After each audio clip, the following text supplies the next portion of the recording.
دا 5 خبرې په ځان کې راولئ، هر سړی به م عزت کوي، هر سړی به ستاسو خپو له راځي، هر سړی به غواړي چې ستاسو سره خبرې وکړي، ستاسو خبرو ته وترسېږي. او دا 5 خبرې له اول په ځان کې راولئ، د دې نه پس به دا خلک ستاسو خواله هم راځي، ستاسو سره به خبرې کول هم غواړي. په دې دا 5 خبرو د عمل کولو نه پس به ستاسو زندګي ډېره ښکلې شي. ملګرو په دې کې اولنۍ خبره ده ډونټ کرټیسایز، کسی پر تنقید مت کرنا. که ته هم غواړې چې خلک ستا عزت وکړي، خلک ستا سره تعلق وساتي، خلک ستا خواله راځي، نو ډونټ کرټیسایز، کسی پر تنقید مت کرنا. په چا باندې تنقید په زندګۍ کې مه کوه چې دی دا کوي، دا ولې داسې کوي، دی له داسې نه و پکار. ملګرو نو داسې خبرې کول چې دي نو په زندګۍ کې په چا پسې مه کوئ. ډونټ کرټیسایز، کسی پر تنقید مت کرنا، په چا باندې تنقید مه کوئ. ملګرو دویم نمبر دی ډېره اهمه خبره ده، ډونټ کرای. ملګرو ژاړئ مه په زندګۍ کې. که ته هم غواړې چې خلک ستا عزت وکړي نو ژاړئ به نه. د ژړا واله چې خلکو سره څوک تعلق نه ساتي، رونه بند کړو. ملګرو د نن نه چې دی نو ژړا بنده کړئ، انسان ته چېرته هم مه ژاړه، خپل همت کوه.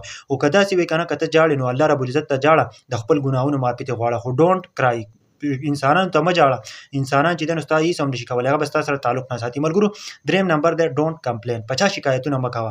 ملګرو د هغه ځایګي ته لاړه او د هغه کور خلکو ته شکایت کوي چې دا فضل خرچ دی، دا داسې دی، دا داسې کارونه کوي، نو په چا باندې شکایت کول. که ته هم غواړې چې خلک ستا عزت وکړي نو په چا به په زندګۍ کې شکایت نه کوې. ملګرو هغه باندې به کمپلین نه کوې. او ملګرو څلورم ډېره اهمه خبره ده، په دې باندې ضرور تاسو عمل وکړئ.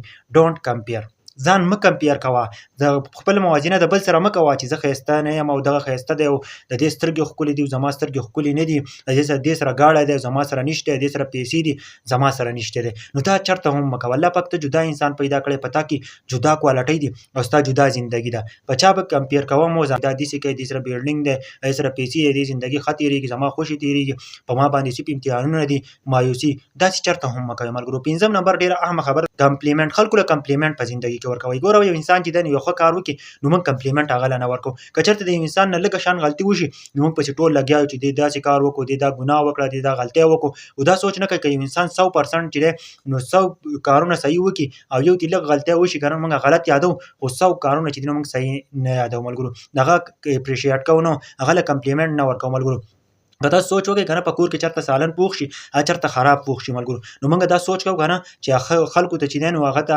خبرې کوو، خوشې خبرې ورته وکړو، داسې خبرې وکړو که نه چې تاسو به سپی به ورله هم وجبه ور نه وړي. او که چېرته یوه زنانه ښه پخلی وکړي، ښه څیز پوخ کړي، ښه سالن پوخ کړي، موږ د هغه چېرته هم چې دی نو اپریشیټ کوو، نو موږ هغه له کمپلیمنټ نه ورکوو، موږ هغه اپریشیټ کوو. نو موږ وایو چې دا ښه څیز پخ کړی چې هغه چې دی نو د دې نه هم نور ښه پخوي. ملګرو نو دا 5 خبرې په ځان کې راولئ نو هر سړی به ستاسو عزت کوي، هر سړی به غواړي چې ستاسو سره تعلق وساتي. ملګرو دې 5 خبرې په ځان کې راولئ، انشاءالله دغه نه پس به هر سړی ستاسو عزت کوي. نو ویډیو په باره کې په کمنټ کې ولیکئ چې آیا تاسو دې 5 خبرو عمل وکړو، نو بیا په ضرور ښه غوندې کمنټ وکړئ چې آیا ستاسو خلکو عزت کوي او که نه کوي.